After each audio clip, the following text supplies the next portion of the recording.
کسی ملک کا آزاد ہونا، مسلمان قوم کا آزاد ہونا، یہ اللہ کی طرف سے بہت بڑی نعمت ہے۔ آزاد مملکت، مسلمان قوم کی آزادی، یہ اللہ کی طرف سے ایک انعام ہے۔ بانی پاکستان قائد اعظم محمد علی جناح کی قیادت میں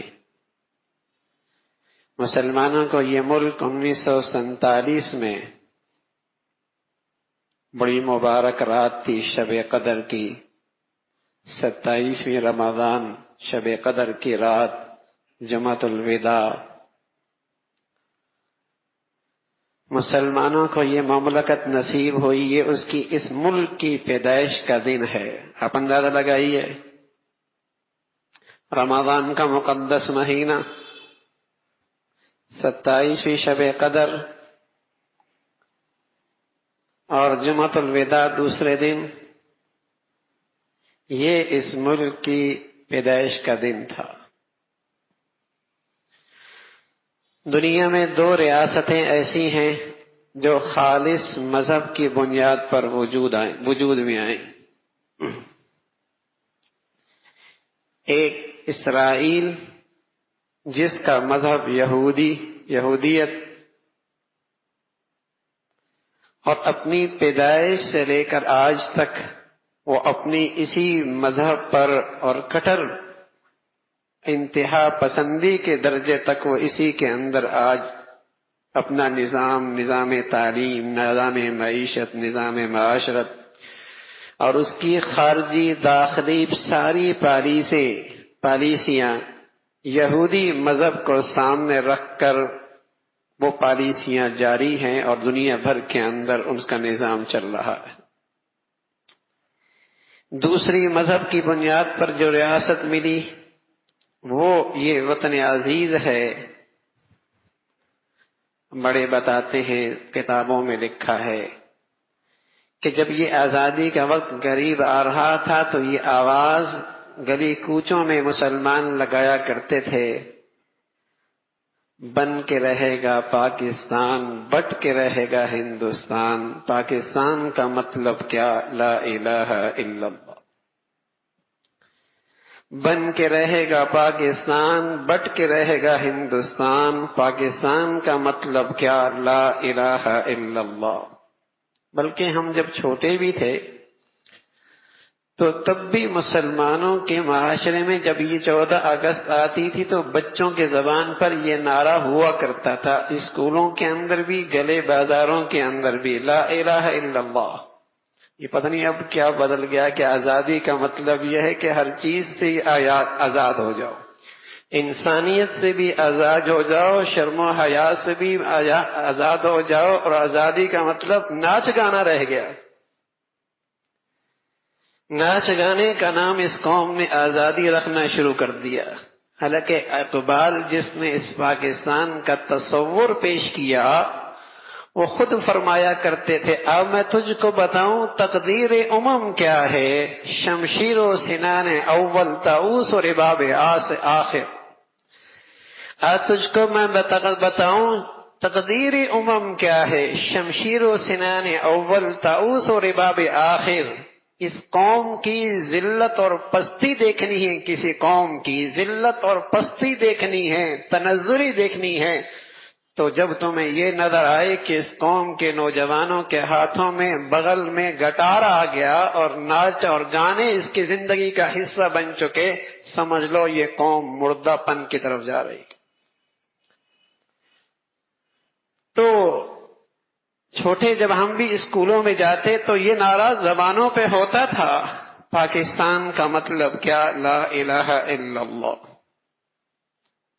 یہی نظریہ تھا، یہی اس آزادی کا مقصد تھا کہ 10 لاکھ سے زائد مسلمانوں نے اس وطن عزیز کے لیے قربانی پیش کی، 10 لاکھ سے زائد۔ یہی ایک نعرہ تھا جس نے ساری برادری، ساری زبانوں، سارے لسانیت، سارے علاقیت کے سارے بت گرا کر